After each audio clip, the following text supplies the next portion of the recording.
Assalamu alaikum guys, Ramadan Mubarak. Welcome back to Sakina Vlogs and welcome to today's episode of Ramadan Diaries. In today's video, I'll be talking about stress and depression, mental issues. Stress is actually inevitable. A lot of things in our lives causes mental tension.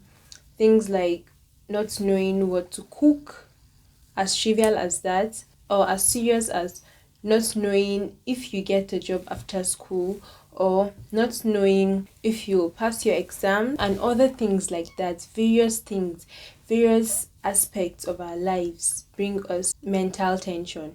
There is actually no running away from it, it is everywhere.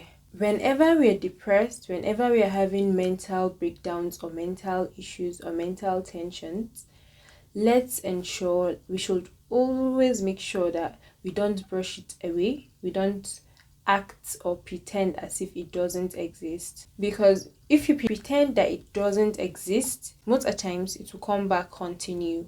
It's just like someone with an injury, let's say from a nail. If he thinks the injury is tiny and doesn't need to be paid attention, then obviously it will get worse with time.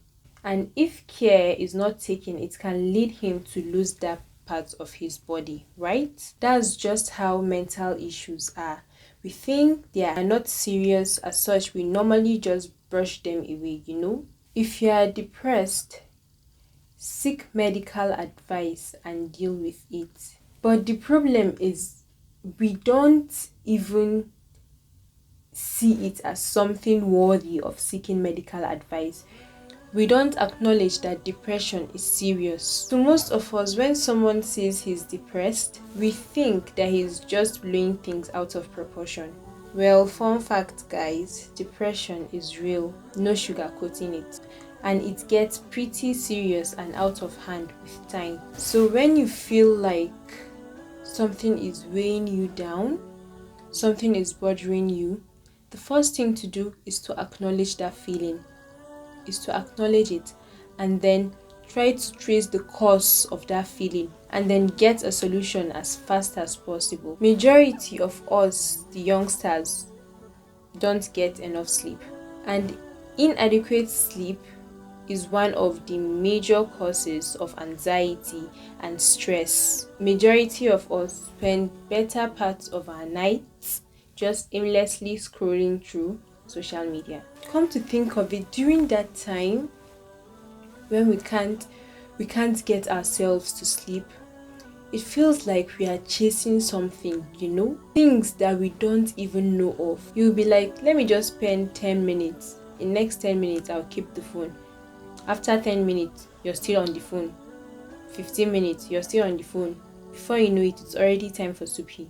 And then for those amongst us that have a high level of iman, they manage to convince themselves to pray before going back to sleep.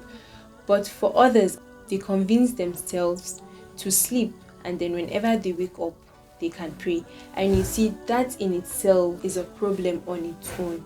I know, trust me, I know how difficult it could be to get off your phone. To be honest, we need to learn it, and we need to inculcate that habit of saying no to our phones. Allah made night and day for a reason. If you spend your entire night awake, then you're trying to break that natural rhythm that has already been created for us. And of course, it will affect us. Then comes headaches, tiredness, lack of appetite. I went through all this, so I'm definitely speaking from experience. And the funniest thing is, you honestly feel like you're doing nothing wrong, but at the same time you feel like you're doing something wrong. And the annoying part is, you can't get yourself to stop. You'll be like, tomorrow inshallah I will sleep early. But man, you are just whining yourself. You yourself deep down, you know that when tomorrow comes, you still repeat that cycle. And the toxic cycle keeps repeating itself. And then at the long run, it causes something serious for us. You see, that in itself is a cause of stress and anxiety. And I think one of the reasons for not being able to sleep at night, which most of us are facing, is because we are all trying to be that ideal social media people, or person rather.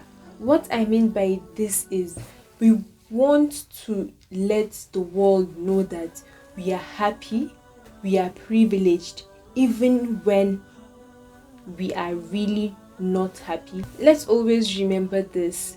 The fact that this person tells the world that he is always happy doesn't mean he doesn't have his own sad moments. Because to be frank, no one, absolutely no one, would like to show off his sad moments on social media. Hardly. No one will like people to think of him as being less privileged, Let's all learn to stay in our lane and be contented with our blessings. And the final thing I want to say is when it comes to materialistic things, we should learn to look towards those that have less. It makes us feel grateful and contented, because you eat 3 times a day. There are others that eat just once a day.